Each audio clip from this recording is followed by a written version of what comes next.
1장 4절로 6절 공동체와 개인이라는 제목으로 우리 같이 교독합니다. 제가 먼저 읽습니다.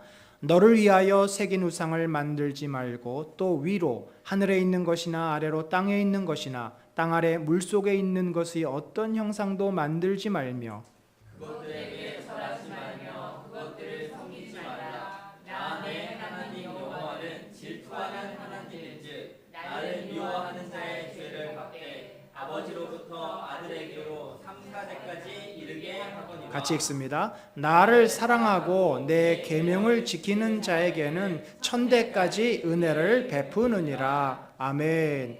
이제 우리 이정우 목사님 나오셔서 귀한 말씀 전해 주시겠습니다. 잠시 기도하겠습니다. 주님, 오늘도 하나님의 말씀 그 은혜 아래 우리를 놓아주셔서 감사드립니다. 이 시간도 사모하는 마음으로 또 깨닫기를 갈구하는 마음으로 또 전하는 입술과 듣는 모든 마음들 간에 하나님이 다스려 주심을 통하여서 우리가 하나님의 교훈 아래 있게 하여 주시옵소서. 하나님 의지하오니 붙잡아 주시옵소서. 예수님의 이름으로 기도드립니다. 아멘. 지금 우리가 사는 시대를 특징 지을 때 개인주의의 시대라고 할 수 있겠습니다. 사람들과 더불어 사는 것의 중요성이 점점 약화되고 있는 것이죠. 그래서 사람들은 자신이 속한 공동체에 관심을 갖기보다 개인의 유익과 행복에 몰두하는 것입니다. 이런 경향은 교회도 예외가 아닙니다. 그래서 지난해 말 통계이죠. 가나안 교인이라고 부르는 교회에 안 나가는 교인분들, 내가 개인적으로 신앙생활을 하겠다, 공동체 안에 속하기를 원치 않는다라고 하시는 분들의 숫자가 190만 명에 이른다고 합니다. 교회 안에도 성도들조차도 개인의 구원, 개인의 영적인 성장, 또 개인의 기도 응답, 우리가 얘기하는 모든 신앙의 요소들은 어떤 의미에서는 개인이라고 하는 모든 것에 사로잡혀 있습니다. 이 같은 현실 속에서 공동체의 의미가 무엇인지, 또 그 속에서의 한 존재로서 개인이 갖는 의미가 무엇인지를 저는 오늘 함께 생각해 보려고 합니다. 특별히 하나님께서 시내산에서 주셨던 이 10계명의 말씀 가운데 조금은 이해하기 어려운 구절이라고 할 수 있는 두 번째 말씀을 들어서 그 말씀의 의미와 또 그 속에 담겨 있는 공동체적인 의미까지 생각해 보려고 합니다. 사실 이 10계명이라고 하는 하나님이 주신 말씀, 이 10가지의 이 계명들은 개인에게 허락된 하나하나 우리가 감당하고 지켜야 될 하나님의 말씀이면서도 공동체적인 성격을 갖고 있습니다. 안식일을 지켜라 라고 하실 때 이것은 내가 지키는 것이면서도 우리가 지키는 것이죠. 부모님에 대해서 공경하라, 혼자 할 수가 없는 것입니다. 살인, 간음, 도둑질, 거짓 증거, 탐욕 등 어느 것 하나도 공동체와 무관한 요소가 없습니다. 이 계명 역시 마찬가지입니다. 우상 숭배라고 하는 이 문제에 대해서 하나님이 지적하시는데 이건 역시도 공동체와 연관을 갖습니다. 그런데 이 말씀을 보면서 단순히 우리가 받아들이기에는 거부감을 갖게 되는 요소가 들어 있습니다. 어떤 부분인가 하면 5절 말씀이죠. 뒤에 줄이 그어져 있는 부분만 한번 같이 읽겠습니다. 나를부터 시작. 나를 미워하는 자의 죄를 갚되 아버지로부터 아들에게로 3-4대까지 이르게 하거니와. 네, 우상 숭배를 하고 죄를 지으면 그 벌을 내가 받겠습니다 까진 동의할 수 있습니다. 그런데 하나님의 말씀에 그 죄에 대해서, 벌에 대해서 너뿐만이 아니라 3-4대까지 그 벌을 받게 하겠다라고 얘기하시는 것이죠. 그러니까 조상들의 죄 때문에 자손들이 책임을 지게 하겠다라는 것입니다. 다른 말로 하면 연대 책임을 묻겠다라고 하시는 것이죠. 우리 하나님은 공의로우신데 어떻게 이렇게 내 죄 때문도 아닌 그 일로 인해서 벌을 하실 수 있는가? 이건 너무 부당하지 않느냐라는 생각을 하게 됩니다. 우리가 이 말씀을 어떻게 이해할 수 있는지 고민이 됩니다. 특별히 이 말씀을 난해하게 만드는 것은 이 본문에서 죄를 갚되라고 할 때 이 갚다라는 의미의 히브리어 파카드라고 하는 단어 때문에 그렇습니다. 이 단어가 한 의미만 있으면 뜻이 분명할 텐데 뜻이 너무 여러 가지가 있는 것이죠. 소집하다, 놓치다, 처벌하다, 수를 세다, 기억하다, 조사하다. 그러니까 이 본문 속에서 어떤 뜻을 적용시켜서 해석하는 게 맞는지 고민할 수밖에 없는 것입니다. 의미가 다 달라지기 때문에 그렇죠. 여기에 대해서 샤베르트라고 하는 학자가 이렇게 답을 내놓은 적이 있습니다. 이 구절의 값다를 이 히브리어 파카드를 무엇인가를 자세히 살펴보다라고 이해하자는 것입니다. 그래서 해석을 하면 하나님께서 우상 숭배자들의 자손에 대해서는 특별히 파카드 하실 것이다 라는 의미라는 거죠. 좀 더 자세히, 더 특별하게 살피실 것이다 라는 의미라는 겁니다. 그러니까 그 자손이 죄가 있든지 없든지 벌하시겠다는 의미가 아니라 그들에게 우상 숭배의 죄가 발생하는지 죄를 짓는지를 특별히 더 자세히 살피시겠다. 그래서 벌하시겠다라는 의미로 우리가 이 본문을 이해하자라고 제시했던 것이죠. 이렇게 설명한다면 결국 그 자손이 벌을 받는 이유는 조상의 죄 때문이 아니라 그 자신이 우상 숭배를 했기 때문에 벌받게 되는 겁니다. 그럼 이렇게 설명하면 이건 개인의 문제로 끝나고 공동체는 이제 의미가 없어지느냐? 그렇지 않다라는 겁니다. 이 샤베르트는 개연성의 차원에서 연결이 된다. 무슨 말이냐면 부모가 그 가정이 우상 숭배를 하는 집이면 그 자녀들이 자손이 우상 숭배를 할 가능성이 많다는 겁니다. 그런 연관성을 지니게 된다는 것이죠. 그런 환경, 삶을 통해서 영향을 받고 결국 이 두 번째 말씀이 얘기하는 것처럼 3, 4대까지 그 영향이 미쳐서 벌을 받게 될 개연성, 그러니까 가능성이 높다라고 설명을 하고 있습니다. 어떻게 잘 받아들여지십니까? 이렇게 설명을 샤베르트와 같이 하면 이 두 번째 말씀을 읽으면서 느껴지는 불합리함, 거부감이 해소되는 면이 있습니다. 하나님이 어떻게 연대 책임을 물으시나? 내 죄 때문도 아니라 왜 벌하시나? 라는 그 불편함이 사라지는 것이죠. 그리고 실제로도 부모의 행실이 가정과 환경이 얼마나 그 속의 구성원들에게 영향을 많이 미치는가라고 할 때 그건 틀린 얘기가 아니지 않습니까? 제가 1부에서는 이 얘기를 하고 사람들이 재밌어 하셨는데 2부는 어떨지 모르겠습니다. 네. 우리 같이 예배 드리시는 이 김기재 강도사님이 계시잖아요. 이 강도사님이 지난주부터 이제 1부 예배를 드리시면서 제가 여기에서 설교하는 시간 동안에 중등부 설교를 지금 맡아주고 계십니다. 그래서 1부의 예배를 같이 드리고 이제 제가 사회를 봤으니까 그 헌금 봉헌을 제가 부탁드렸지 않습니까? 지난주에 이제 다들 우리는 이제 아시잖아요. 이제 헌금 봉헌 찬양을 딱 시작하면은 노래가 시작되고 이렇게 쫙 나오셔서 이제 헌금 봉헌을 이렇게 딱 주고 오늘 이제 이준호 집사님이 스탠다드하게 이 역할을 감당해 주셨는데 지난주에 헌금 봉헌 하겠습니다 딱 했는데 기재 강도사님이 저기에 서는 계시는데 오시질 않는 거예요. 네. 그래서 제가 오시라고 노래가 끝나가는데 왜 안 오시냐고 좀 얼마나 불안했겠어요. 그냥 서 계시는 걸로 알면 어떡하나라고 제가 좀 더 자세히 얘기할 걸 했는데 이전에 계셨던 교회에서는 노래의 끝에 딱 맞춰 걸어와서 주고 가셨던 거예요. 제가 이제 불안해서 오늘은 아침에 문자를 넣었습니다. 노래 시작하면 출발하세요.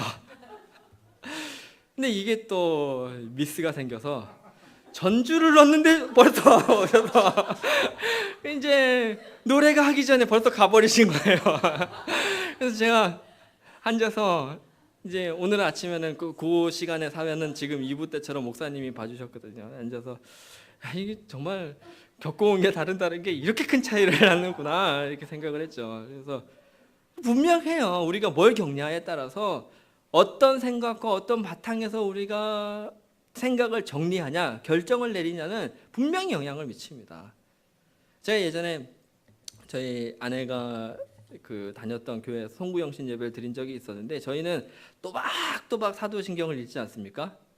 저는 그게 참 좋다고 생각하는데 그렇게 하면서 이제 의미를 되새길 수 있으니까 이제 교회에서 사도신경을 시작했는데 전능한 사천지를 만드신 하나님을 해가지고 이 속도를 제가 쫓아갈 수가 없는 거예요. 그리고 나서 생각해 보니까 저도 옛날 교회에서 그냥 이제 보고 읽지 않고 이게 외워서 말할 때 외웠으니까 빨리 얘기하시 되잖아요.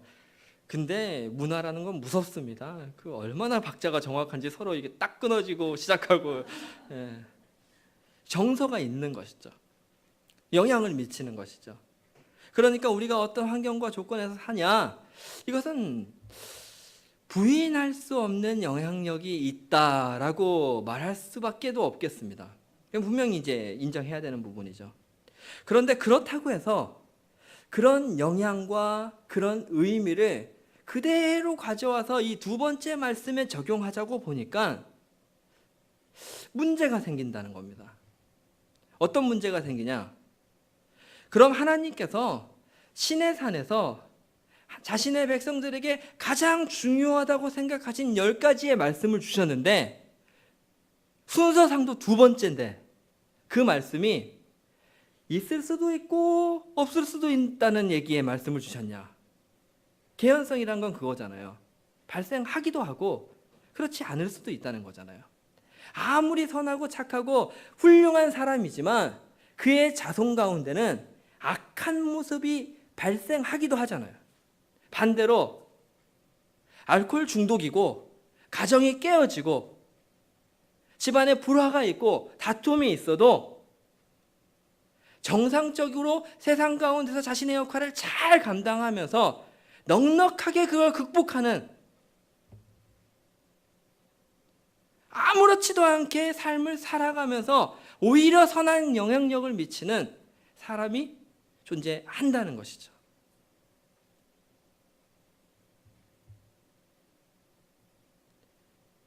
더욱이 우리가 이 말씀 속에서 의문을 갖게 만드는 것은 하나님이 구약 성경을 통해서 주셨던 다양한 사건들 가운데 그럼 연대 책임을 물으시는 사건들이 없었냐?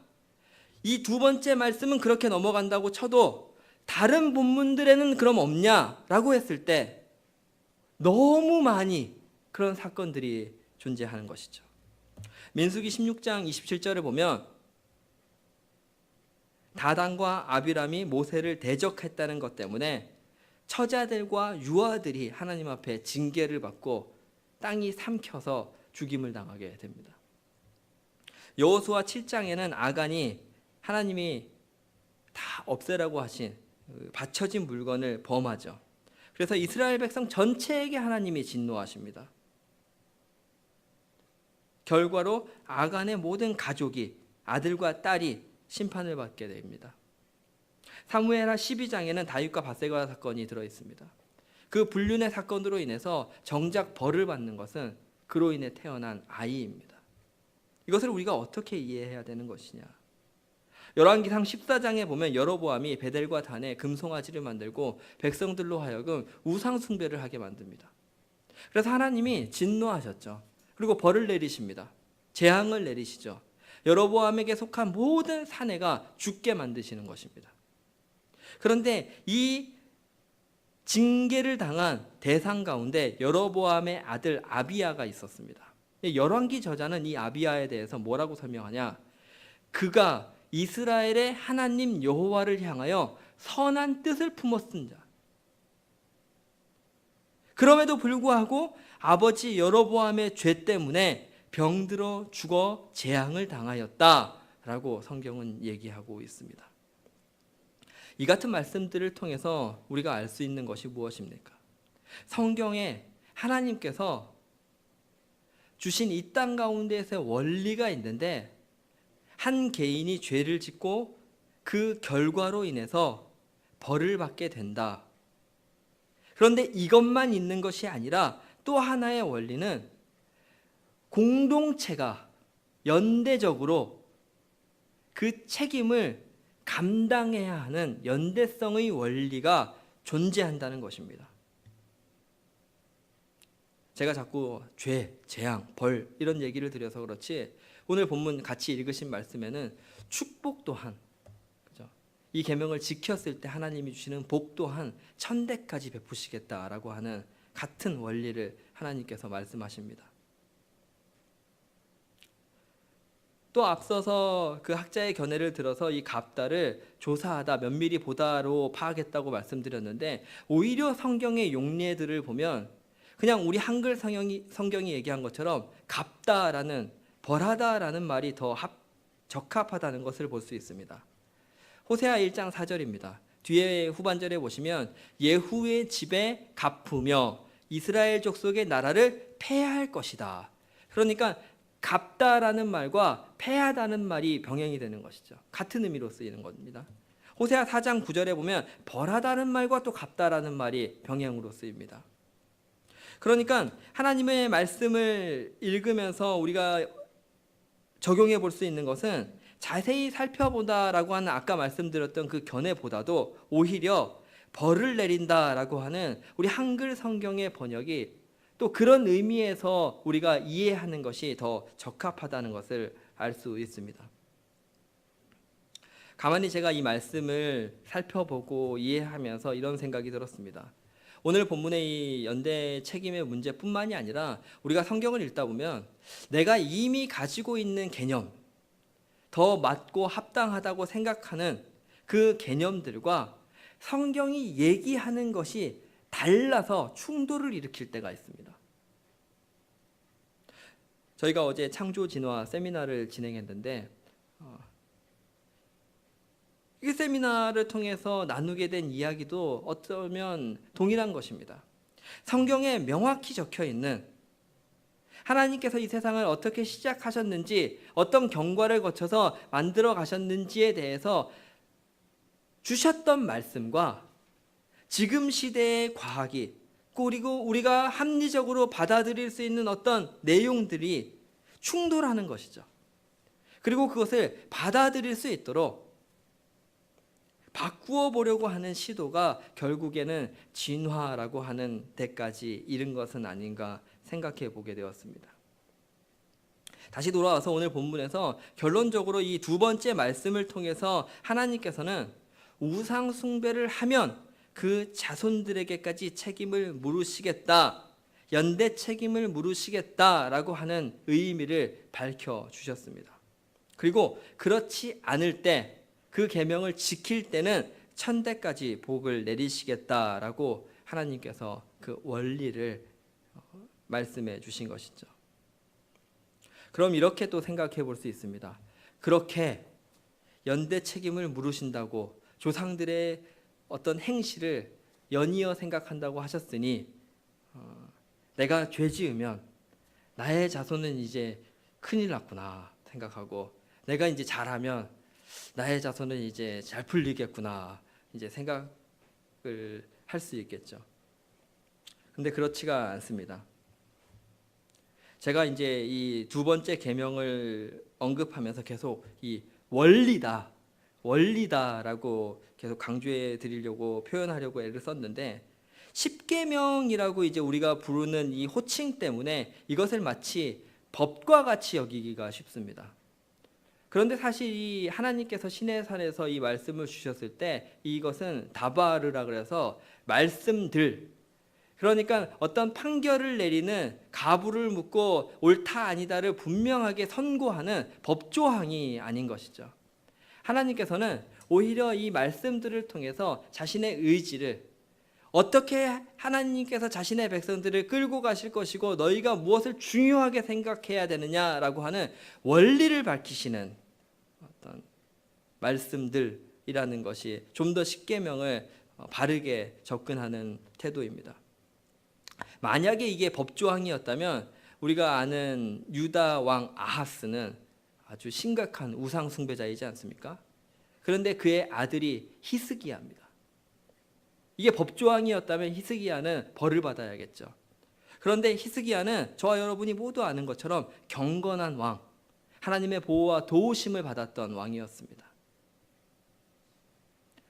이 계명이, 이 말씀들이 어떤 판결을 위한 것이기보다는 하나님께서 정말 이 우상 숭배라고 하는 죄를 얼만큼 심각하게 생각하시는지 강력하게 그 원리를 말씀하시고자 하는 경고문의 성격을 갖는다라는 것입니다. 무엇을 경고하는 것입니까? 하나님이 우상 숭배라는 죄는 결코 간과하지 않을 것이다. 그리고 또 이것을 통해 무엇을 알 수 있냐? 하나님께서는 연대 책임을 묻겠다. 그 정도로 심각하게 생각하신다라는 것입니다. 더불어서 같이 보아야 하는 것은 그렇게 하나님이 연대 책임을 물으시겠다 하시는 그런 사안들은 공통점이 있는데 아무 일에나 그렇게 하나님이 죄 지었으니까 연대 책임을 묻겠다고 하시는 것이 아니라 하나님을 반역할 때, 공동체를 깨뜨릴 때 아주 심각한 수준의 범죄 행위를 저지를 때에 한정되는 것입니다. 오히려 그 이외의 사안에 있어서는 신명기 24장 16절의 말씀이 적용이 됩니다. 아버지는 그 자식들로 말미암아 죽임을 당하지 않을 것이요 자식들은 그 아버지로 말미암아 죽임을 당하지 않을 것이니 각 사람은 자기 죄로 말미암아 죽임을 당할 것이니라. 개인 책임의 원리가 적용되는 것이죠. 그러니까 이 말씀을 통해서 우리가 되새겨 봐야 되는 것은 하나님이 죄를 싫어하시지만 모두 다 그렇게 연대 책임을 물으시지 않는다. 어떤 때 물으시냐? 공동체를 훼손하는 죄, 공동체를 오염시키는 상황 속에서는 매우 이것을 심각하게 처리하신다라는 것입니다. 얼마나 하나님께서 공동체를 중요하게 여기시는가를 이 말씀 속에서 생각해 볼 수 있습니다. 사실 하나님의 백성들은 하나님과 약속으로 맺어진 그렇게 묶여진 언약 공동체입니다. 십계명에서 이 말씀은 이스라엘 백성 전체를 가리킴에도 불구하고 2인칭 단수죠. 너라고 표현하는 것도 그들이 백성이 하나이기 때문에 그렇습니다. 신명기 5장 3절에 보면 모세는 가나안 점령을 앞두고 이스라엘 자손들에게 이 말씀이, 이 계명이 우리와 맺어진 것이다 라고 얘기하면서 공동체를 강조합니다. 하나님의 백성은 묶여 있다는 것입니다. 공동체라는 것이죠. 서로를 묶고 영향을 미치고 책임을 나눠 가져야 하는 연대 관계가 존재한다라는 것입니다. 여기에 있어서 하나님이 매우 심각하고 단호하게 조치하신다라는 것을 오늘 본문 속에서 우리가 살펴볼 수 있습니다. 그러니까 우리가 이렇게 공동체지 않습니까? 저와 여러분은 묶여 있는 겁니다. 옆 사람을 보십시오. 묶여 있습니다. 함께인 것이죠. 하나님 앞에 한 사람의 개인이면서 떨어질 수 없는 묶임이 있는 존재, 공동체라는 것입니다. 그러니까 이 말씀을 통해서 두 가지를 공동체 안에 우리가 요소가 있다는 것을 볼 수 있습니다. 하나님께서 공동체를 훼손하는 정말 하나님을 대적하는 심각한 죄의 경우에는 연대 책임의 방식으로 죄를 물으신다. 하지만 두 번째로 일반적인 경우에는 개인 스스로가 하나님 앞에 그것을 감당하게 하신다라고 하는 이 두 가지가 공동체를 건강하고 튼튼하게 하나님 앞에 신앙을 유지하도록 만들어가게 되는 요소라는 것이죠. 서로 보완적인 요소인 것입니다. 신약 성경에서도 이 신자 개인의 책임, 공동체의 연대성은 매우 강조됩니다. 계시록 22장 12절에 보면 각 사람에게 그가 행한 대로 갚아주시겠다라고 말씀하시지만 또 사도행전 4장에 보면 모든 신자들이 초대교회의 모습 속에서 서로 통용하고 함께하는 하나 되는 모습을 보여주지 않습니까? 로마서와 에베소서에는 하나님께서 교회를 정말 떨어질 수 없는 몸과 머리 그리고 각 지체로 표현하고 있습니다.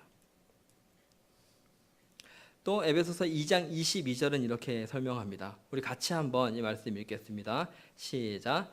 너희도 성령 안에서 하나님이 거하실 처소가 되기 위하여 그리스도 예수 안에서 함께 지어져 가느니라. 함께 지어져 가느니라. 하나님께서 이 공동체를, 교회를 성전으로 지어가기를 원하십니다. 고린도전서 3장 16절에 너희는 하나님의 성전인 줄 알지 못하느냐 하셨던, 이미 성전 삼으셨지만 거기서 끝나는 게 아니고 성전됨을 계속해서 예수 그리스도께서 이뤄가고 계시다. 예수님의 성전 건축이 끝나지 않았다라는 것입니다. 무엇을 향하여서? 저와 여러분의 성전됨. 이 성전됨이라는 것이 구약의 배경으로 보면 하나님으로 가득 찬 영광입니다. 이스라엘 백성에게 성막을 주셨을 때 출애굽기 40장에 그렇게 말씀하지 않습니까? 하나님의 영광이 성막에 가득하더라. 솔로몬이 성전을 짓고 나서 기도하면서 얘기하지 않습니까? 이곳에 하나님의 영광이 가득하다. 선지서를 보면 하나님이 떠나셨다 다시 돌아오셨을 때 하나님의 인재의 상징, 영광이 가득하더라. 이렇게 말씀합니다. 그 영광이 가득함, 다른 말로 하나님으로 충만한 존재로 우리를 만들어 가시는데 개인으로만이 아니라 공동체로 함께 이것을 이루어 가신다라는 것입니다. 그리고 그것이 깨어지는 것에 대해서 하나님이 매우 엄중하게 생각하실 정도로 그 묶임이라는 것은 아주 긴밀하다, 끊어질 수 없다라는 것을 오늘 우리가 말씀을 통해서 살펴볼 수 있습니다. 제가 오늘 주보 표지에 그렇게 적어놨는데요. 뭐라고 적었는지 한번 읽어주시겠습니까? 네. 네. 당신과 함께 이렇게 적었는데 뒷말이 있습니다. 오늘 에베소서 2장 22절의 구절을 적용해서 당신과 함께 제가 자라납니다. 당신과 함께 제가 지어집니다. 지어진다 21절에 이제 자라납니다 써 있으니까 우리가 그렇게 한번 서로 다짐이면서 고백이면서 축복으로 서로 한번 그렇게 서로 인사 한번 마지막 또 이게 축복의 말을 좀 전하면 좋겠습니다. 당신과 함께 제가 자랍니다. 이렇게 서로 말합시다. 당신과 함께 제가 자랍니다. 당신과 함께. 부부끼리만 잘하시면 안 되는데 다른 가족과도 당신, 왜냐하면 우리가 다 공동체이지 않습니까? 사실 제가 이 말, 이 덕담, 이 축복을 좀 나누고 싶어서 오늘 말씀을 같이 나눴습니다. 하나님께서 저와 여러분을 묶어주셨습니다. 그리고 같이 함께 자라나도록 지어져 가도록 우리 은혜 나눔 교회 공동체를 허락하셨습니다. 이것이 얼마나 값지고 긴밀하고 끈끈한 것인지 우리 서로 마음에 새기고 서로를 돌아볼 수 있었으면 좋겠습니다. 그래서 우리 박수옥 권사님 아프신 것도 계속 마음에 담으면서 기도하고 있고, 또 우리 선교사님들 주보에 적혀 있는 한 분 한 분을 매주 금요일 기도하지 않습니까? 그리고 우리가 서로에게 무슨 일이 생기면 내일처럼 여기면서 내 지체 가운데 한 군데 상함이 있는 것처럼 여기면서 아파하지 않습니까? 그런 마음이 그냥 우리가 의무적으로 해야 되는 마음이 아니고 하나님이 이 공동체를 향해서 이건 훼손될 수 없어 라고 여기시는 마음이라는 것입니다. 이건 매우 중요한 것이고 내가 이것에 대해서는 매우 엄중하게 대처할 거야 라는 하나님의 마음이라는 겁니다. 우리에게 허락하신 공동체를 귀하게 여기면서 묶여서 함께 지어져가는 저와 여러분 되기를 진심으로 축복합니다.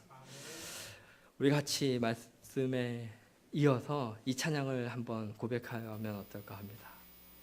주 안에 우린 하나이며 서로 다르지만, 그래서 개인이지만 예수님 한 분을 바랄 수 있는 공동체입니다. 주님께서는 우리를 통해서, 우리 은혜 나눔 교회를 통하여서 계획하신 일을 우리의 묶임, 이 연합을 통해서 이루어 가실 것입니다. 우리 같이 함께 찬양을 고백하고 우리 하나됨을